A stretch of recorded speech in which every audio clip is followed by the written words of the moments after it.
Okay, after much trial and error, we're going to see. Hopefully this works. I may not be able to zoom in on this one. We'll see. You know what? We're going to try something right now. Did we get the funny bar on it? Oh, you know what? It's looking good. Good news, everybody. Finally got the video to work. AMSCO vocab list number 9. Vocab for the college-bound 11th grade student. Hello, students. Here we go. Here's the vocab after a long break because of testing. This is vocab list number 9. We've got libel, benign, monarchy, parasitic, malodorous, monolithic, jetsam, convalescence, adulation, peristalsis, specious, and inebriated. I don't have my little picture in the corner. Maybe that's what was messing it up. I'm having to try a few different systems today, but let's see what works. So libel. Libel's a noun. As an adjective, it'd be libelous with an OUS added at the end. Libel is a published false statement that's damaging to a person's reputation. It's meant to defame them, to defame someone. You think of it as like taking away from their fame, right? You make them less well-liked.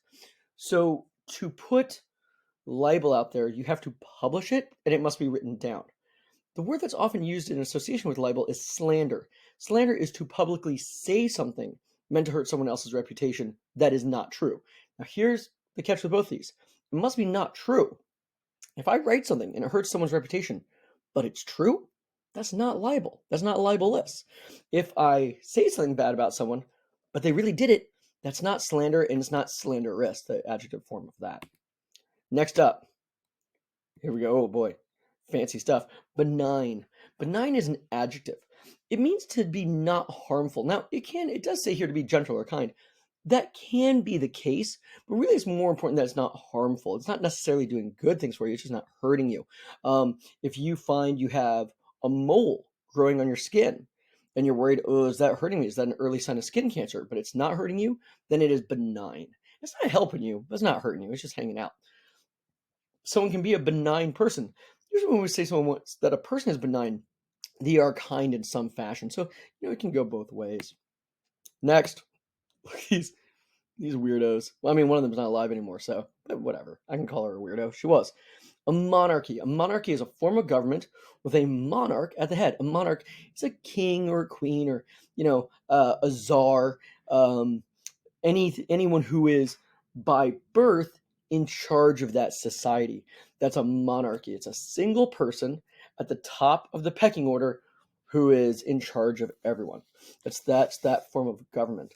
Now, some places have monarchies and most places don't. England doesn't have a true monarchy anymore. They have a constitutional monarchy, meaning there is a king, but they don't really have a ton of power. The constitutional group, the parliament, actually carries all the power in England. All right, parasitic. A parasite is a living thing which lives in or on another thing and draws all of its kind of life materials from that other thing, right? Think like a tick, something like that. Now, parasitic is an adjective for that. If someone lives in a parasitic way, they're taking all their stuff off of someone else, right? Someone who, as it says here, is just living on someone else's bills, so to speak. They're living in a parasitic way. There are relationships where one person's kind of parasitic. They just take away constantly from the other person, right? Now, malodorous. If something is malodorous, it smells real bad.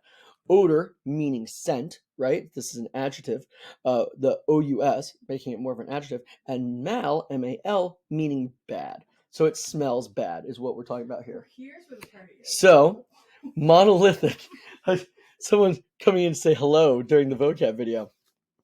If something's monolithic, that's an adjective to describe something as a monolith. A monolith is a large, powerful, singular thing that is indivisible. It cannot be taken apart. It cannot be divided into pieces, and it's very difficult to change it. Some institutions seem monolithic, right? It's one giant thing. Now, this picture here is from The Monolith, which is from the movie 2001, which is pretty cool. Monolithic is not a word you hear a lot, but when you do hear it, it's almost irreplaceable. The monolithic force stared down at all of them, right? This huge giant maybe that's going to take everybody out. Used to describe corporations, things like that. Now, jetsam. Jetsam is a noun. It's unwanted material or goods that have been thrown off a ship or wound up off a ship and been washed ashore. Flotsam and its companion word jetsam is things you will often hear. Jetsam, though, is stuff that has been discarded in order to lighten the vessel. The ship was going to sink, you had to throw things off of it. That is jetsam.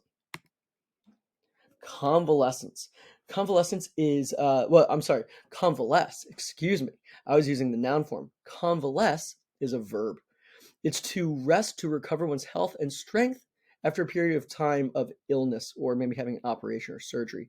If you have to convalesce, you need to rest because you've been ill and you need to get your strength back, or you had a surgical operation, you need to get your strength back. That is to convalesce.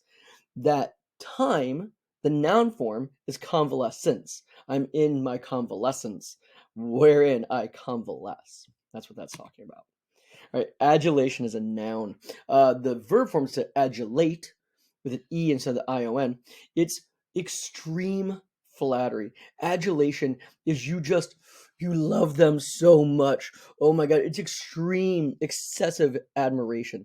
Like you don't even see them as a person anymore. You see them as, I don't know, something beyond people, right? You see them as something better than. If you have adulation for them, you love them so much, it is unreasonable how much you love them. All right, next one, we have peristalsis.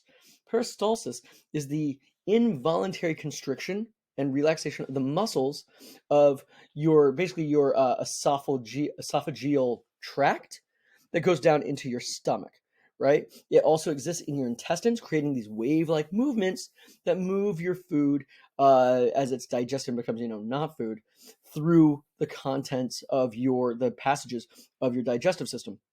Here's my favorite thing about the word peristalsis, though. There's the phrase reverse peristalsis, which is the technical term for throwing up, which I learned when I was a kid, and I've always loved it.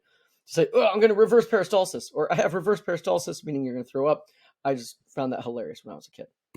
All right. Number 11 is specious. Specious is an adjective.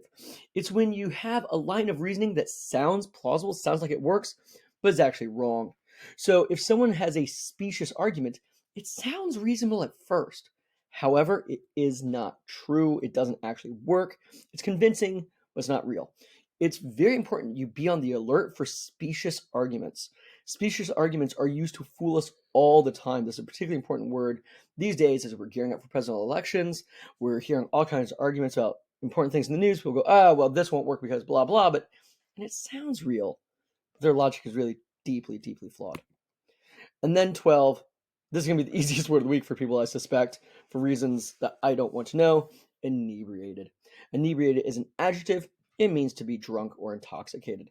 It's pretty much exclusively about alcohol. Intoxication of other kinds don't actually feature or lend themselves to being described as inebriated, although I suppose they could, particularly downers of various kinds of marijuana use, things like that. All right, those are the words of the week. I hope they all worked out for you. I hope you learned a lot. I will see you all soon in the next video. Bye.